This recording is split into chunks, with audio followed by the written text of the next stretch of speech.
All right. Well, welcome everyone. I think we can get started as more people join in.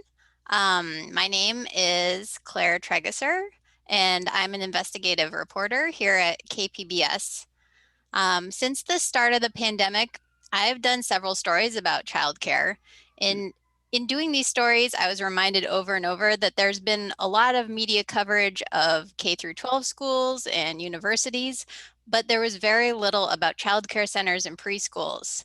And that really seems to always be the case, even before the pandemic. So I focus my stories on this age group and the unique challenges they face. For example, kids that young may have a hard time washing hands or social distancing and wearing a mask. But at the same time, some centers stayed open throughout the pandemic, unlike schools for older kids. And now they're facing a new challenge. Childcare centers across the region and the country are struggling to stay open, which could create a crisis for parents in the future. And this is something that we're seeing getting more and more national attention right now as well. So this panel will delve into these issues and also give parents, caregivers, and whoever else is joining us right now a chance to get their questions answered by our experts. And because this is relevant to the topic, I should note that I'm also the mother of a 3-year-old who is now back at his preschool. He's been back for about a month with lots of new rules and restrictions. There he is. No one believes me that he wears a mask all day, but he does. And he washes his hands about 20 times a day, I think. So, that's where I'm coming from on this topic. So to start, I wanted to ask each of the panelists to introduce themselves and answer a simple question. Should childcare centers be open right now? So Randy, if you want to get started, you can go first. Sure. Hi, everyone. My name is Randy Lam. I am a father of a 1 and a 3-year-old, and absolutely, childcare centers need to be open. We all expect to get our trash taken, go to the grocery store, get food. A lot of those essential workers, they have kids and they need help with childcare. So, to some extent, childcare centers do need to be accessible to people. Okay. And I should note several of us have kids at home, so if you hear screaming going on, that's probably what that is. Um, uh, Dr. Fielding Miller, do you want to go next? Yeah, I'm Rebecca Fielding Miller. I'm a social epidemiologist at UC San Diego, which means I study all the ways social things like our jobs and our economics and our race put some people at higher risk of getting sick than others. And we certainly see that in COVID. I also am the mother of a 3-year-old. Her birthday was yesterday, so she's officially 3.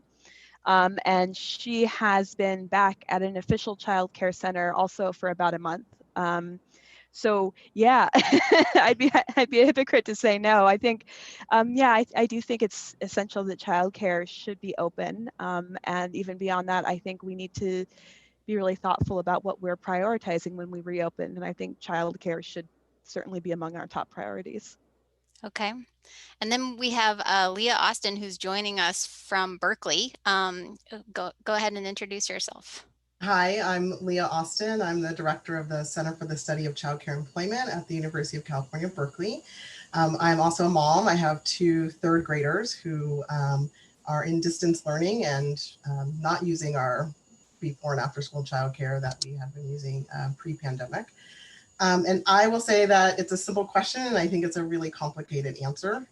I think that childcare and school closures definitely harm working parents, but what has happened in this pandemic is that the burden has fallen on childcare to be the answer for other people to go to work rather than examining what we should be doing to make sure that workers across occupations can sustain themselves. Right now it is the case that most K-12 schools are closed for distance learning, and not just out of concern for children's family and health, but also for their teachers. And these teachers in public school, we know, are largely white, middle class, and unionized.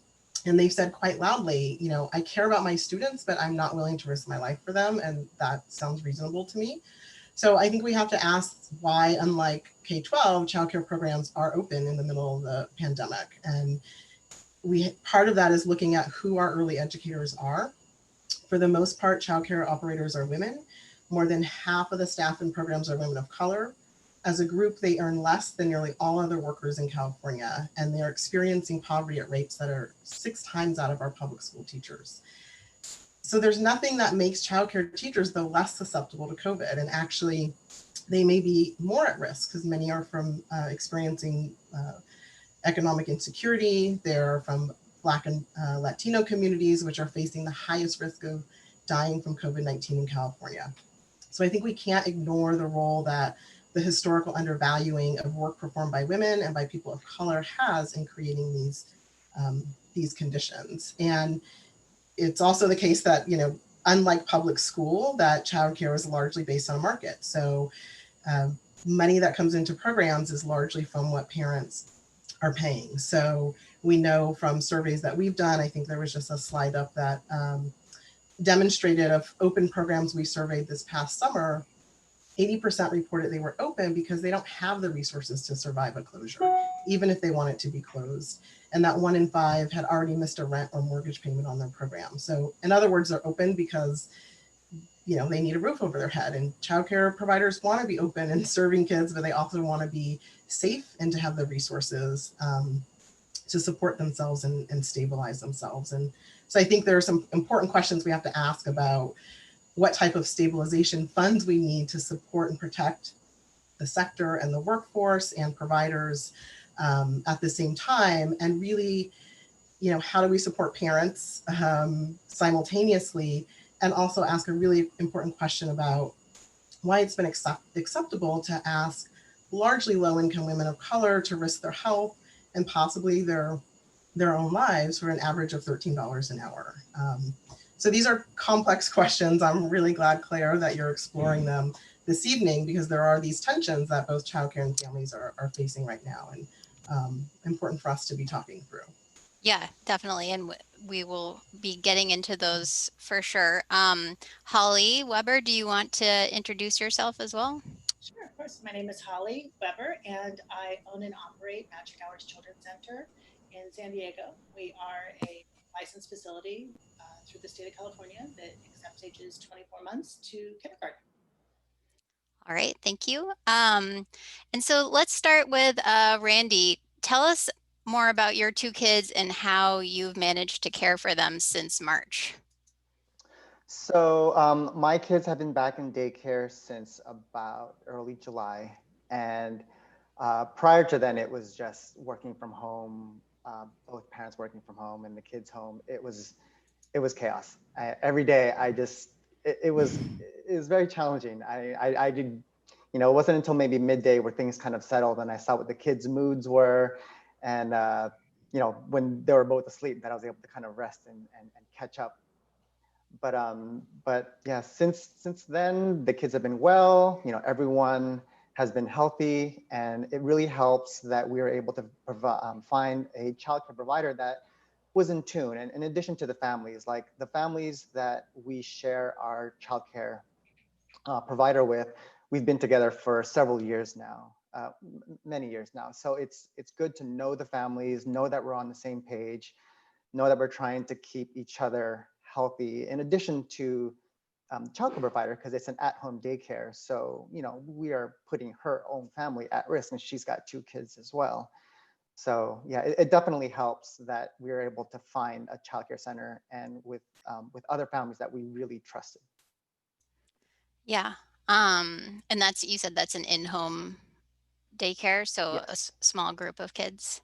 Yeah, there are, it fluctuates, but it goes from 3 to 5 different families. Some families have 2 kids in there like us, while other kids just have 1. Okay. And then Rebecca, tell us about your daughter and how you've managed care for her, and then also what you weighed as an epidemiologist when you were deciding to send her back to childcare. Yeah, so I think we tried about every variant that every parent has tried since her daycare shut down Isn't she cute? Look how cute my kid is. Um, since our daycare shut down in March. So we started off, I think for the first week, everybody got a test, and we went to my parents and we just begged my parents, like, please just watch our kid for a week, we'll be back. And that was great. But my parents live 3.5 hours away, and they wanted to be retired. So, we got her back, and that was fine. And then my husband and I traded off mornings and afternoons. So I would be with her in the mornings, and then in the afternoon, I would teach research methods and try to get any work done and be up until 10 working. And then Fridays and Saturdays, I would just hide in my office at UCSD all day long. That lasted a few weeks, and it turns out that's not really sustainable. Everybody was exhausted. Nobody was happy, except my kid. She liked it. So at which point we got a babysitter, and we had a local 16-year-old who was out of school because it was the summer, come and watch my daughter for most of the day, except for nap time. And we felt pretty reasonable about that because we know that 16-year-olds are probably a little bit lower risk as far as babysitters go. And she was in the neighborhood, and she was great, and my kid loved her. But it was time to have fewer people in my home so that I could get work done, because I live in San Diego and my house is small. So we decided that we needed a longer term solution, especially as high school opened again and schools began to reopen. So we looked around at our options, and I had really loved our previous childcare. It was going to reopen, but I was not comfortable with I didn't know enough about the ventilation system. And it has become increasingly clear that aerosols are a major part of how this spreads. So touching surfaces and then touching your face is definitely also a possibility, but it's become pretty clear that this is functionally airborne. And so when I was thinking about childcare, I was thinking about, how can I make sure my kid is outside as much as possible with as much fresh circulating air and as few families as possible. So we got really lucky, and it turns out literally a 3-minute walk from my house is a licensed home-based care center that is entirely outdoors. They're feral at this point. She just comes home filthy and so happy. And they're outside all day long. They take their naps outside, they eat outside. There's usually no more than 10 kids, and the parents all have kind of signed a COVID pact and are pretty transparent with one another. So they don't wear masks, but I felt like that was a good risk level for me. And frankly, to do my job as an epidemiologist, I needed care. And so there was kind of a bit of a mental health trade-off for that too. Yeah. And then Holly, I remember talking to you back in March, just as schools were closing, and we said, oh, your preschool has stayed open. And then I kept checking in, and it was still open, and it was still open. So you stayed open during the entire pandemic. How did you make that decision? And what has it been like? What changes have you made? It was easy to make the decision to stay open. For us, we had parents that needed to work. We've always considered ourselves to be essential without having it need to be substantiated from the powers that be. We knew that we wanted to be here. Staff wanted to help. Parents needed the care. I had overhead obligations. I mean, it was kind of really a no-brainer to continue to put one foot in front of another and keep going. And I imagine that you have had to make a lot of changes during that time. Can you summarize some of the changes that you've made? Yeah, primarily the group sizes, the decrease of smaller group sizes for our kiddos, and the increase in staffing. So we had gone from a 2 to 24 ratio, which means that in our environment, we have very large classrooms that had a capacity for up to 24 children with 2 staff. And what we instantly had to do is reduce that down to group sizes of 10, and we had to, what was right for us, triple our staff to be able to accommodate appropriate schedules, to accommodate pickup and drop off procedures, and make some minor alterations to the classroom, put up dividers. Lots of things have changed, but the core of what we continue to do is remain the same. And I know, I mean, you've talked about that by doing that, you're obviously not having the same profit margins that you used to, or maybe you're losing money. So can you explain more about that and whether you still feel like your business is going to be able to be sustainable? Well, when we first started, I mean, I had no idea how long this was going to last, and I've operated this facility for 30 years. So we've been through ups and downs. Excuse me, sustained some blows. We have had, incidents of change of ownerships, and we've had physical layout issues that rendered us not able to operate for 2 weeks at a time. So I'd kind of gone through ups and downs before, and I had no idea. If somebody had said, it's September and we're going to have this panel and talk about this, I would not have expected it to go that far. So I think in the operation of staying open, you just kind of get deeper and deeper and more rooted and invested in the challenge. And then you find yourself indebted to, afford the expenses. You also find yourself very emotionally invested in it not getting the best of what we've worked very hard to sustain for 30 years. So yeah, there's a lot of economic disaster that has occurred, and I'm in it. I can't stop now. Can't go back. And Leah, this seems to relate directly to some of the survey work that you've done. Can you summarize specifically the results for Southern California? Sure. So we have conducted a couple of surveys, once in the spring and then again this summer, of childcare providers across the state. And our first survey in April, and when we look at the southern region, which does include San Diego, it's similar and maps on to some of what we found for the state as a whole, which just echoes, I think, what Holly just described, that programs are facing severe financial challenges at the same time that they're worried about health risk and teachers' health and staff and parents. 69% of programs in the southern region that we surveyed reported that they had a loss of revenue from families who were unable to pay, which is not totally surprising. So some of that were families withdrawing. Some programs were still serving families, but families were not able to pay either full or partial fees or tuition. Most programs have had to make some staffing changes of some kind. About a third have reported that they furloughed staff, and about a third had laid off staff. In addition to that, 60% of the respondents in the Southern California region reported difficulty obtaining basic cleaning supplies and PPE supplies, and 70% indicated that they would like and needed help with mini grants and purchasing supplies. And I think a sign of just how severe the financial crunch and the financial crisis is for many programs, among those open programs in the region that we surveyed, 1 in 5 reported difficulty in obtaining the food that they need for their childcare program.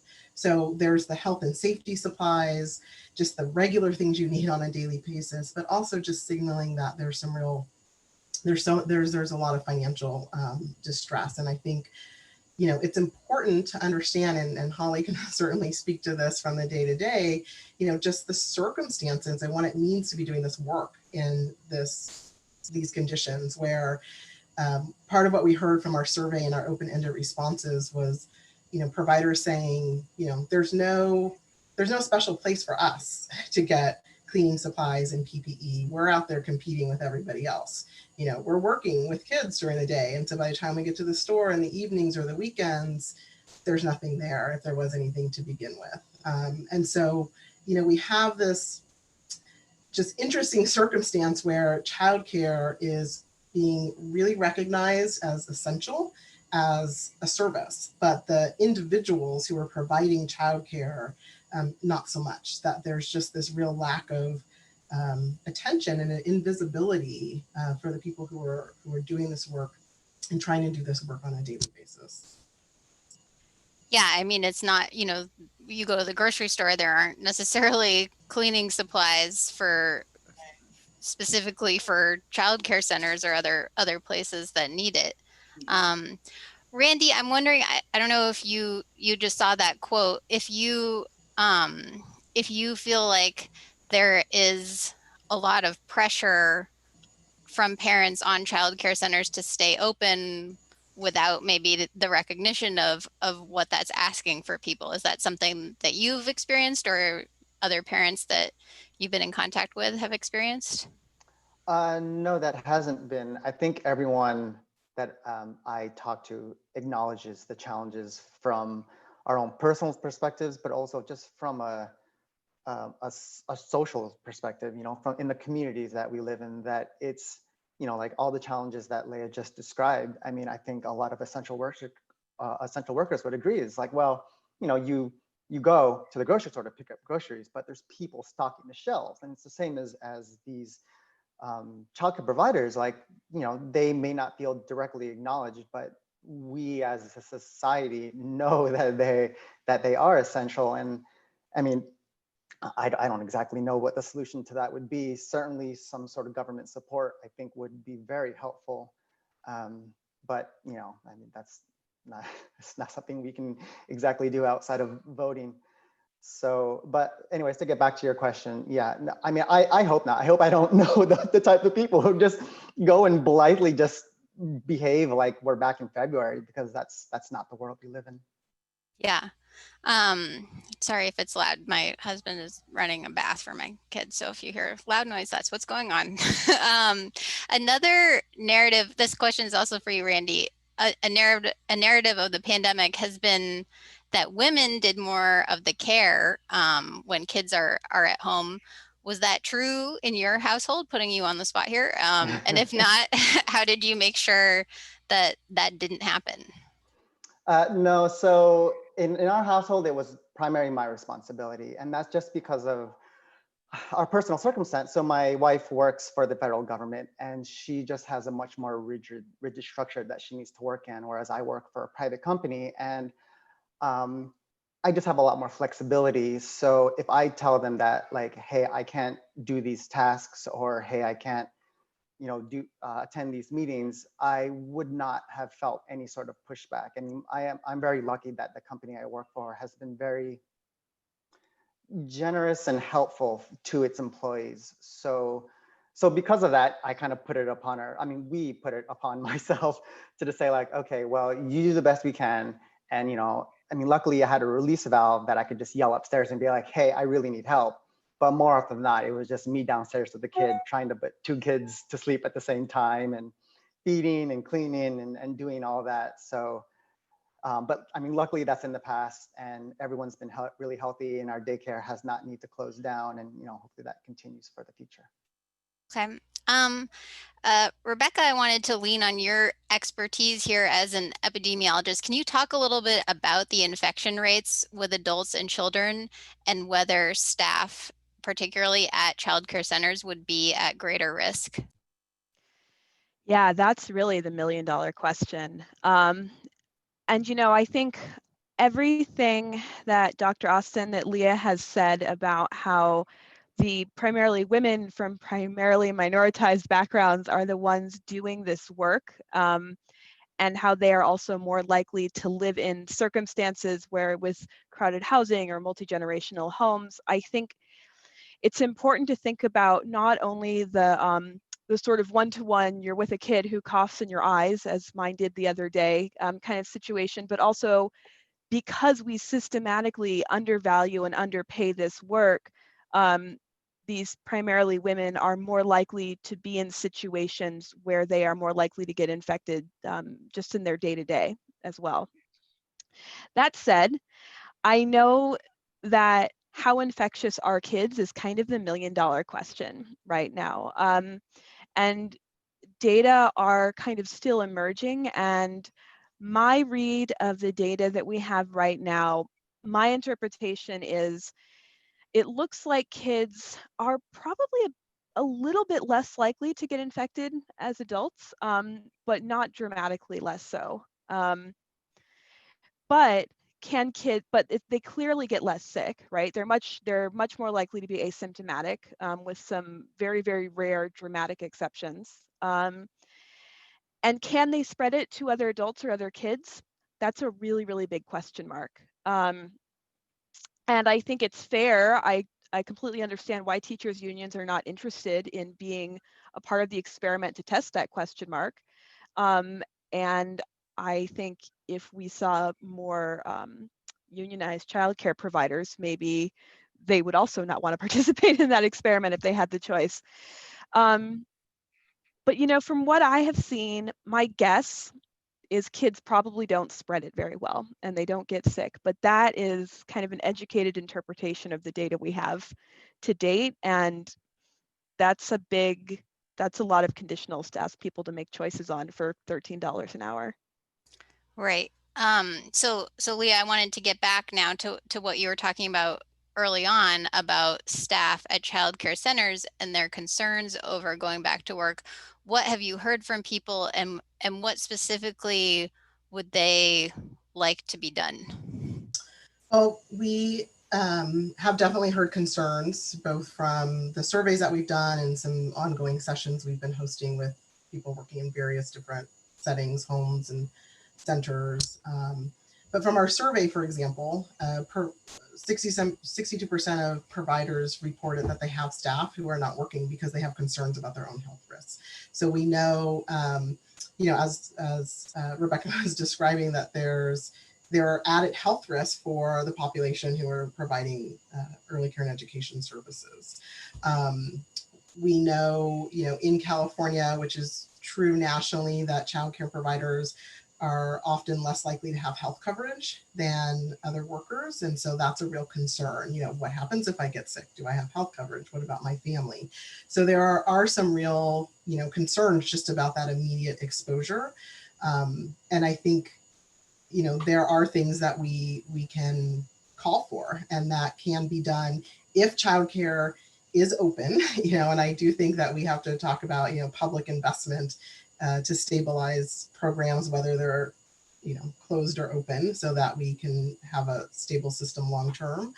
But I do think that, parents and providers have a real shared interest here and can be, powerful, can help put pressure to make these issues legislative issues, to have immediate responses in some of the emergency funds, both at a national and federal level. We know that people want and need PPE supplies and sanitizing supplies, and they need them and they need access to them. Early educators need testing. They need to be able to get testing quickly and on a regular basis. They need to have sick leave and guaranteed sick leave if they have to be out, if there's an exposure or they have to quarantine, and that they're guaranteed health coverage for themselves and their families if they do get sick. We have seen other communities, nobody is doing this perfectly in this country, or particularly well for that matter, but we have seen other places experiment with this and prioritize some of these needs. In New Mexico, for example, they're providing healthcare to childcare workers, to make sure that at the very least that is in place, and doing more around testing. So I think these are things that people need, and they need them now, as they're providing services in real time. I wanted to take a quick pause because I see a lot of people are writing questions in the chat, and we're going to get to Q&A pretty quickly here. If you could put your question in the actual Q&A box, it'll be easier for me to kind of look through them and see them. So if you look at the bottom of the Zoom screen, it's kind of right in the middle on the bottom, it says Q&A. Click there and you can put your question there instead of in the chat. And if you have put in the chat, if you could help me out and put it in the Q&A box instead, that would be great. And we'll start doing questions in a little bit. Holly, I wanted to ask you, have you had teachers or other staff who didn't want to work during the pandemic, and how did you handle that? My staff have been unwavering from day one. Not even, they'd work for free at this time.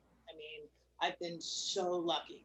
I don't even like saying because we have really literally all decided together as a group that we've got this and we're going to do it together. So I've been very fortunate to not have that be an issue for my building. And we have talked a little bit about in San Diego County, they're trying to do a small thing that Leah is talking about, where they're offering grants specifically to childcare providers to try and make up some of the money. That doesn't necessarily go towards staff or healthcare, but what has been your experience with that grant program? I applied for it on the opening day of applications, and now I'm waiting. I'm looking forward to some relief. It's based on a certain dollar amount. There's from what I understand, there's an allotment of a dollar amount, specific dollar amount for the amount of children that I have a licensed capacity for. So if I did the math on that, it would scratch the surface for about a week, but I'll take it because I need it. So I'll be appreciative for it. But just to scale it, it would cover about a week and a half of payroll, maybe. Are there other things that you think that federal, state, local governments could be doing to help out providers like you? Look, county and state, I wish they would prioritize our industry differently. We are providing top level care and we're not getting support. We need expedited relief from those who regulate our industry. It's crippling. We can't be this essential and this little regarded. We are also, to my knowledge and to my capacity of thinking, the only industry that can't reinvent their business model. I can't offer care virtually. I can't change a diaper through Zoom. I can't do curbside service. There are other businesses that have been able to make do by reinventing the wheel, and that is never an option for this industry. So I'm intrigued with Rebecca's home daycare that's outside. I'm very intrigued by that. It's got to be very special circumstances because I have to adhere to compliance, concerns with community care licensing, the Department of Health. It would be unfathomable for me to have the children take a nap outside with our current setting. My business and this building is designed to accommodate, growth and development for children both indoor and outdoor. So I can't change the business model. I can't bend with this. And the county and the state make sure that I don't. So I need some help and we need it quickly. Yeah. We've talked a little bit about how this is disproportionately impacting women and lower income women and women of color. We were talking a little bit about governments, but what could parents do to help as they make decisions about their children's care? Well, I think some of the things I mentioned about what providers need, I think that, again, parents are a powerful constituency. And I think being advocates and calling for your local and state leaders and policymakers to provide those things for your providers and your children who are in those programs is definitely something parents can be doing. I also think, long term that,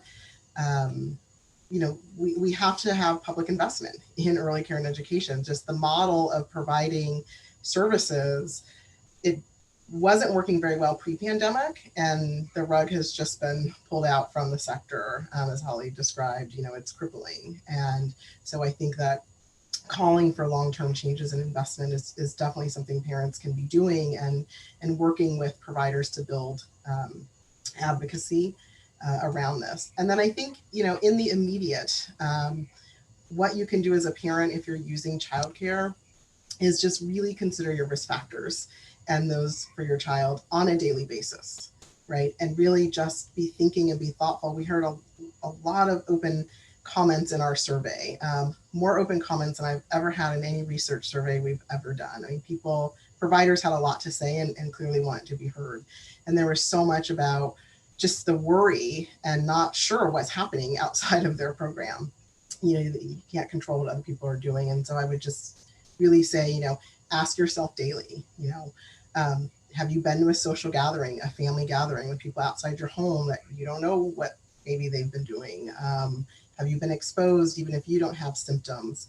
And if you answer yes to those things, you have to skip bringing your kid to childcare until you know that you're in the clear and that your provider can be tested as well.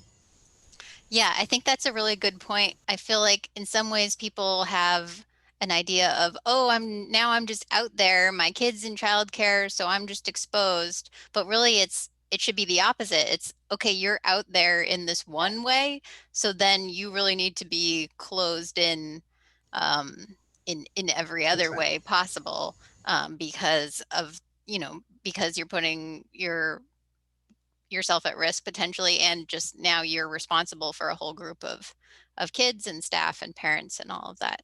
So that's a good point. Randy, I wanted to ask you, we were talking a bit about there are, outside activities or other things that you had in addition to childcare. It seems like maybe those are just gone for good. What has been Oh, your experience with those? so my son was in a preschool previous to COVID that closed down for obvious reasons, and then they did not not only did they not reopen, they said that they're never going to reopen. And so I've been in touch with some of the parents and the faculty since then, and they're scrambling. I mean, as parents, you really are invested where you put your child, because you want to put your child in a good environment, an environment that you would want to be in yourself. So these teachers and the director, so I know they're actively trying to reopen. Um, but at the same time, I'm sure everyone's asking the same question. It's like, well, how, how easy is that going to be? Not only with finding a facility, but making sure it's up to code, meets all the health guidelines, and is going to pass all the inspections that I'm sure they would have to go to. So, I mean, we all felt for them during the event and even now after, but but yeah, I mean, we just got the rug, talking about the rug pulled out under you. I mean, it was just that we were getting active emails saying like we're going to be open in a couple weeks, and then all of a sudden, out of the blue, an email with no text, just an attachment that said we're not reopening, from the owner of the establishment. And so at that point, everyone was just like, I'm sure there's a story going on back here. And so yeah, we don't know the full story, but we kind of have some ideas. But we were lucky that we were able to fall back on the daycare provider that we had miles in previous to the preschool. But like I still, luckily, some of the preschool kids are at this daycare, and I still see some of his preschool friends outside of the daycare. And yeah, I just kind of chat and see like, so how are you doing? How did you deal with all the stress? How are you managing? And I mean, it's all over the place, and everyone's just scrambling. I mean, it's kind of settled down since then because we've had so long to deal with it. But I can only imagine if I didn't have daycare right now, I wouldn't be on this call, because like I need some time to relax, and this is the only time at night. Um, I'm wondering, as the last question before we get to audience questions, Randy, as a parent on this panel, have you heard anything that has changed your decision making in any way? Maybe not change. One thing is definitely reinforced is what we just talked about, that since, if we open ourselves up in one way by going to daycare, and, anyone who has kids in daycare, like previously we had a cold continuously. So we were just always sick. And then we went through this period where like we haven't had a cold for a while. And so, carrying that through now, it's like, okay, we do need to be very conscious of what decisions we make. And, luckily it's not like we're stopping doing something that we really like doing, because we've already completely acknowledged like we cannot do all the things that we used to do. So it's nothing drastic, but it definitely does it does warrant us to just pause and remember that it's not just our family's health that's at risk, it's everyone that we touch. Okay. Well, thank you. Again, a reminder to everyone listening, go ahead and submit your questions in the Q&A box, and we'll start posing them. And if you want to pose it to a specific panelist, just indicate that in your question. Otherwise, I can kind of direct it for you based on what the question is. So this question is from Matthew, and how has this disproportionately affected women? How many women need to drop out of the workforce due to workplace inflexibility? And Leah, I don't know if you have specific numbers on that, or Rebecca, if you have, your own experience that you've been talking about. Well, I think what we do know, and I don't have the specific numbers for California in front of me, but I think, there is a lot of research, again, pre-pandemic and then in the middle of the pandemic that does demonstrate that a lack of childcare impacts working moms the most, that it inhibits their ability to work full-time or work at all, and that it's been working moms who have been more likely to completely drop out of the workforce in order to provide childcare. And so I think, again, this pattern existed pre-pandemic, and it's been magnified and exacerbated in this crisis. And I think one of the things about this crisis is we have, with childcare needing to be available, and moms, predominantly, women who are impacted by the lack of childcare. It's like we've pitted these two groups of women against each other because there's basically been a policy failure to address working parents and childcare providers in the middle of this crisis. Mm-hmm. Yeah, and we do have data from a very particular niche, but there's studies have been done showing that women, I believe economists and physicians, we're seeing systematically less research has been done by women in the past 9 months. So women have been less likely to publish studies than their male counterparts. And if you look at the biotech workforce, is literally half or a little bit majority women. Even if it doesn't bother you that women are being systematically pushed out of the workforce, women who are likely to be coming up with vaccines and therapeutics and treatment are being systematically pushed out of the workforce because our biotech workforce is women. And I agree with everything Leah just said. I think that there has been, I think, a lot of mental health impacts both on working moms who suddenly have to do everything full time, but also when you think about women who worked at home taking care of their kids, there were a million different respites from that, right? You could go to the zoo for a minute. And so I think that there is an enormous systematic impact on working women that we can document in each given field. But I think there have been some pretty across the board intense impacts on all women who are caregivers, which is a lot of us. Yeah. This question, what can we as employers do to help working parents manage through these difficult times? And I don't know, Leah, maybe if you have recommendations on that. Certainly flexibility, providing as much flexibility as possible. In some jobs where people certainly can't be working from home, and people who are working in grocery stores, and as Randy described, there are so many other categories of essential workers. Where are the opportunities to be flexible there to ensure that people can work alternative shifts if they need to trade with partners or other family members, and providing support for childcare. We've again seen some things happen in this crisis in other states where they've tried to, some states like Rhode Island was doing this, where they were having a system as their entire state closed childcare, where they were trying to help people utilize one-on-one services, so that you have one caregiver coming into your home. And so, childcare support can be provided to do that as well. So there's many ways I think employers can be financially supporting access to services that parents so desperately need, as well as really making those accommodations and balancing and offering paid leave. I am very lucky that I'm very privileged to work for the University of California. They extended extra paid leave so that people could take that administrative leave to be home for any number of reasons in this crisis. This question I think would be best for Holly. It's a kind of a specific question. Do you have recommendations for staff if a child starts presenting COVID symptoms during the day while in care?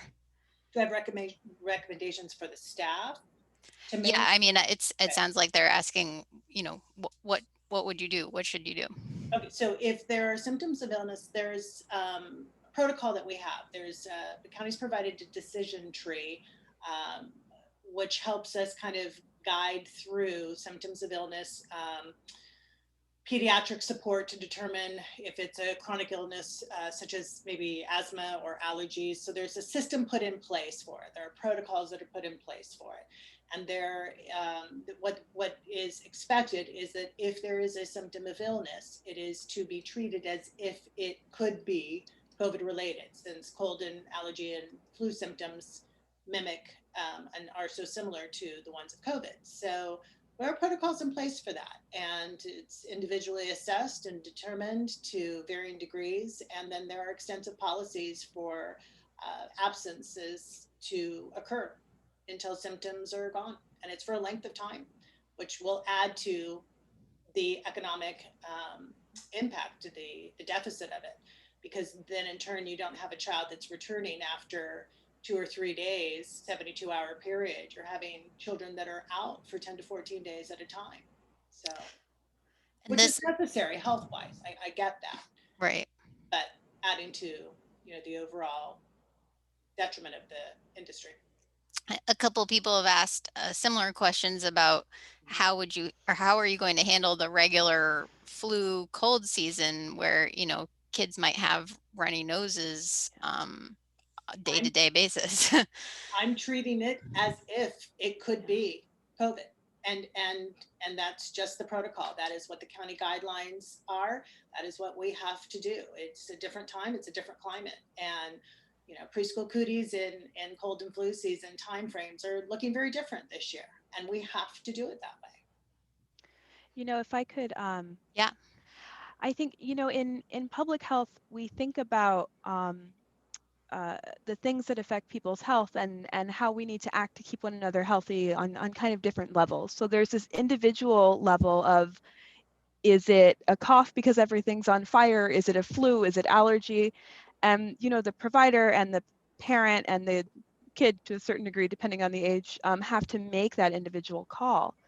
But we also, and I think Leah has done a really beautiful job of emphasizing this over and over again, we have to think about the system that we're in and how that affects people's health. So I think as somebody in public health, find it a little bit frustrating and troubling that we have pushed all of these decisions to parents and caregivers when we have kind of systematically made the decision not to prioritize reopening childcare and even K through 12 safely. So when we've made the decision that gyms need to open at 10% capacity and people need to be able to drink a beer inside, which forces people like Holly and Randy and me into these really impossible choices. So I think we have to consider the fact that we're not making these choices in isolation. We're making them in a policy environment and a social environment that's forcing them to a certain extent.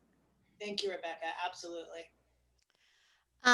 There's a few different questions about kind of looking forward, which I feel like is a good thing to shift to at this point. So this question is from Krista. How can we create a sustainable childcare system for now and for the future? And what changes are needed for the childcare system to address the needs of childcare workers, parents, and children? So Leah, we've talked about this a little bit, but I think people are looking for, do you have specific proposal ideas that they can advocate for? Well, I think what we ultimately need is a publicly funded system. We have this circumstance again, we had it pre-pandemic and it has just been exacerbated where parents cannot afford the true cost of services. And what's ended up happening is the system gets subsidized on the backs of the women who are doing this work. So the system has long been subsidized by the providers and early educators themselves.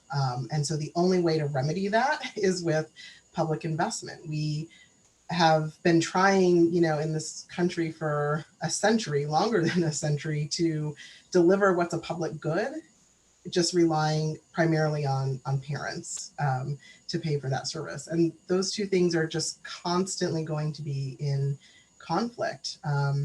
And so that's ultimately what we need is a publicly funded system that is invested in that rest on the stability and the well-being of the people doing the work, and ensure that they have the funding and the resources where people are earning, good, just, fair wages, and that their health and well-being are attended to, and that they're working in the conditions that support effective teaching and learning. And without that public investment, parents just continue to be stressed, and the system is just going to continue to be subsidized.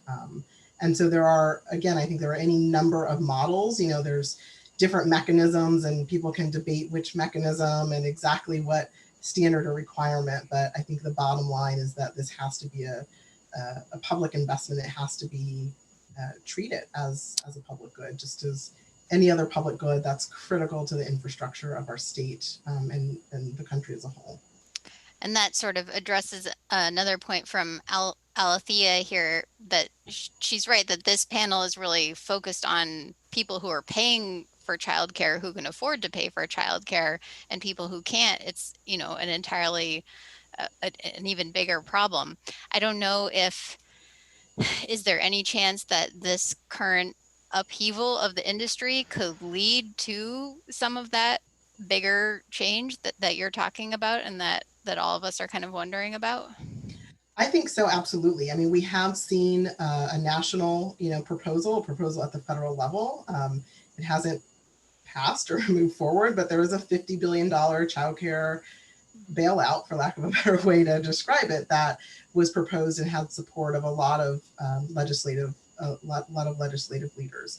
There was very specific language in there about resources and pay and those type of things getting directly to programs to support operations and to support workers in those programs. So I think the issues are out there. They are now being turned into and being formulated into policy proposals.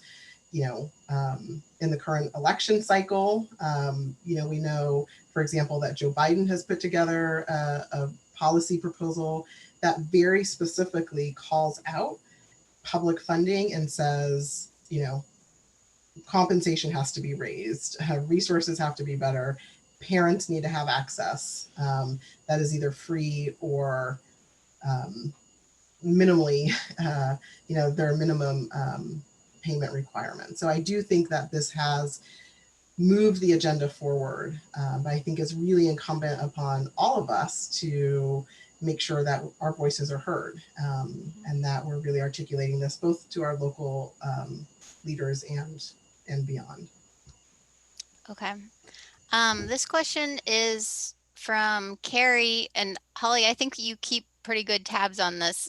Do you know how many childcare centers have been affected by COVID-19 at this point? And I guess, I don't know if she's specifically referring to San Diego County. I think the last time I checked, there were 2 outbreaks at preschools.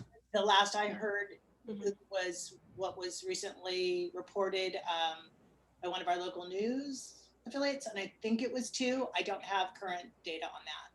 Yeah, I'm not privy to that kind of information. Go ahead. There have been, if I can just jump in, yeah, sure. Statewide, there have been over 2,300 cases as of 2 days ago. The information is available on the State Department of Social Services website by county and by type of case, which I think is really helpful to see, because what we do see is, in centers, the cases are predominantly among adults, and in family childcare homes, it's among the staff who are running the programs, as well as other family members and children. Now, what we don't know from the state data is how much of that is transmission happening in childcare centers, which makes it it just makes it challenging. I think Rebecca alluded to this earlier, to understand how much of that is happening elsewhere and is associated with somebody coming into a childcare center, but it's still really, I think, important data to have and understand that it kind of moves away, I think, from the idea at the very beginning of the pandemic that I know we heard a lot, which was, childcare is kind of risk-free. And I think Rebecca again kind of laid this out, saying like the science is the knowledge of the science is changing and developing, and what we know about infection is changing. Yeah, and yeah, it's such a big question of, can kids transmit? And I'll tell you that other people who are as smart or smarter than me have read the same data and come to different conclusions, that kids don't even get sick as much as adults. We have seen some data suggesting that transmission from kids to adults is a lot less likely, but there's not a lot of it. And we always like to see a lot of numbers before we make claims like that. And to be kind of a bummer, I'm going to say that a lot of those, I would wonder about a lot of those numbers saying, well, we don't have a lot of diagnosed cases in kids, because we do know that kids are way less likely to have symptoms, which means they're way less likely to get tested. And I also know anecdotally that some pediatricians are more or less willing to order a test for a kid. So I would not be surprised if the number of actual diagnosed cases in those state databases are pretty systematically low. And such a bummer. Probably the same for outbreak tracing. I don't know that our outbreak tracing is thinking about how well it's tracing back to a preschool as a I should not refer to preschool as risk node, but I'm going to say it lovingly, knowing that, again, my own kid coughed in my eyes last week. So it's a question. Wait, just to make sure I understand what you're saying. So if someone's doing contact tracing and the kid isn't showing any symptoms, they may not be then, kind of following the chain to the kid, to then another kid, to a staff member at that school, or? Yeah, so let's say there's two families and somebody gets sick in this family and somebody gets sick in this family. We don't have time. There's hundreds of cases diagnosed a day. Dr. House doesn't have time to go in and trace that entire chain. So it's entirely likely that that link of kid to kid transmission, if it's happening, which is a question mark, but it's really possible for that link to be missed in the case investigation process.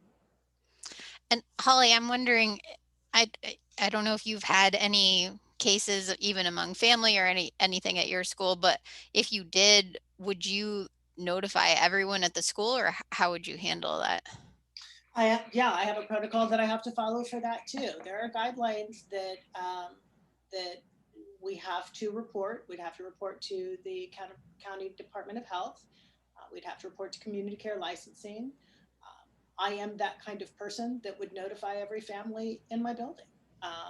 Confidentiality is a priority, and details and specifics aren't anybody's business, but I would be front and center and say, this is what's happened, and this is what we're going to have to do about it.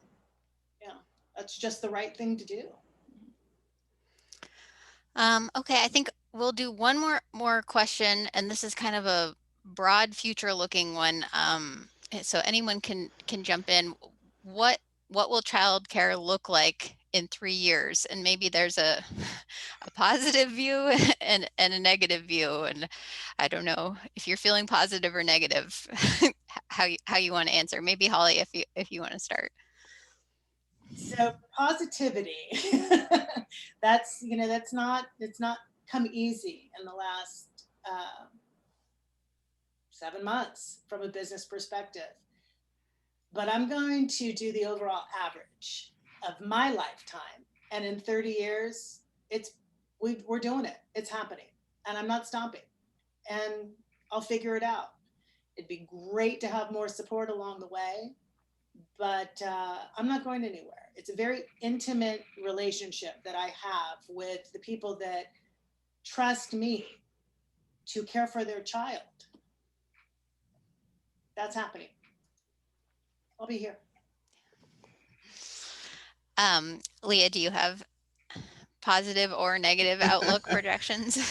Um, I have both. So I will say, I think the negative is if we just continue as we are with very little intervention and supports, then we are really going to shrink the available childcare, and we're going to make what's available even harder for people to operate. And it's going to be harder on families to access and participate in and afford childcare.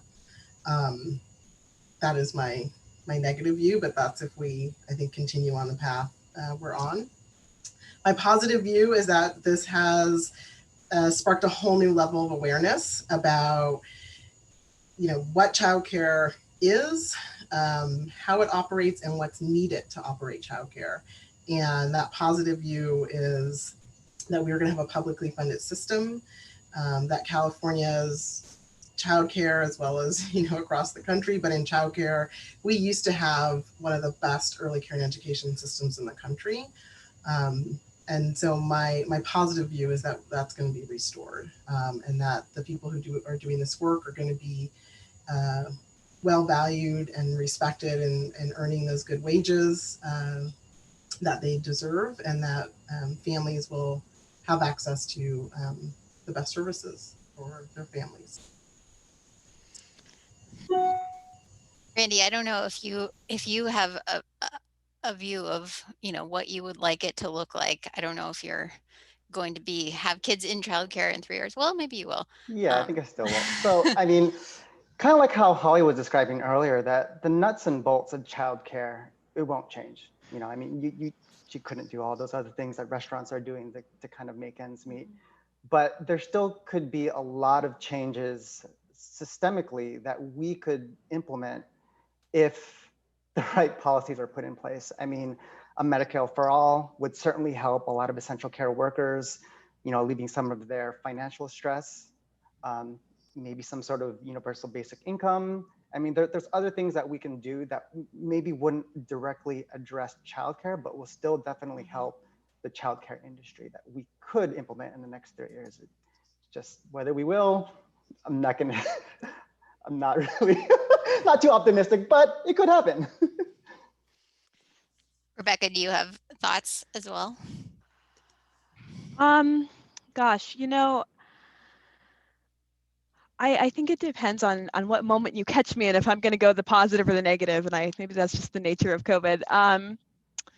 My hope is, like Leah and Randy have said, that this has really brought attention to the need for paid leave for, yes, healthcare. Everybody should have healthcare, and that should be just a basic concept, a human right, if you will. And that we do go in a direction where, having lost this deeply essential service for several months, we realize just how valuable it is and how systematically we have undervalued it for the past forever, I'm going to say. And so it would be great if we come out of this kind of all acknowledging that this is something that is a public good, that we treat it like a public good, and we need the subsidies to make that happen. On my bad days, I really worry about the rise of pods, of kind of mass inequity, both in education and in childcare, in kids who are in families that are lower risk, kind of having the ability to build up these safety nets that kids who are kind of more poor and higher risk don't have. I worry about, if none of those subsidies happen, what it means if childcare becomes even more expensive and we have kind of a massive break between the already fairly affluent two income homes who are able to be two income because they are underpaying women of color, and the families who can't afford that. And if we just see a bigger and bigger economic and social divide.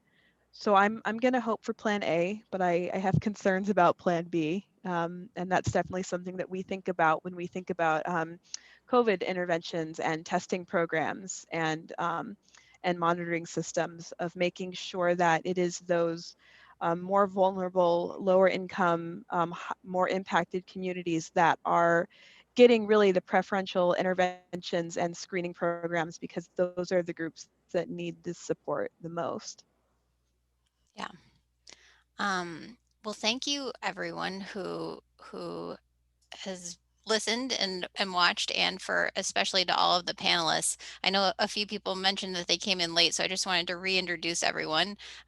We had Leah Austin, who is a expert on early childhood education at UC Berkeley, Holly Weber, who's the owner of Magic Hours Preschool in Mira Mesa, Randy Lum, who is the father of two and a scientist and resident of San Diego, and Rebecca Fielding Miller, who is an epidemiologist at UC San Diego and also the mother of a 3-year-old who is currently in childcare. And I'm Claire Tregesser. I'm a reporter at KPBS. And I know that there were questions that we didn't get to. So if you have other thoughts or questions or want me to try and get answers, please just email me, and I'm going to put my email in the chat. It's ctregesser@kpbs.org. And you can also tweet at me at Claire Tregesser, and I will work on answering additional questions and get you more information. And just a quick plug for continuing to follow KPBS, because I plan to keep on reporting on this very important subject. So thank you again to everyone. Thank you for listening, and hope everyone has a good night. Thank Bye. Thanks.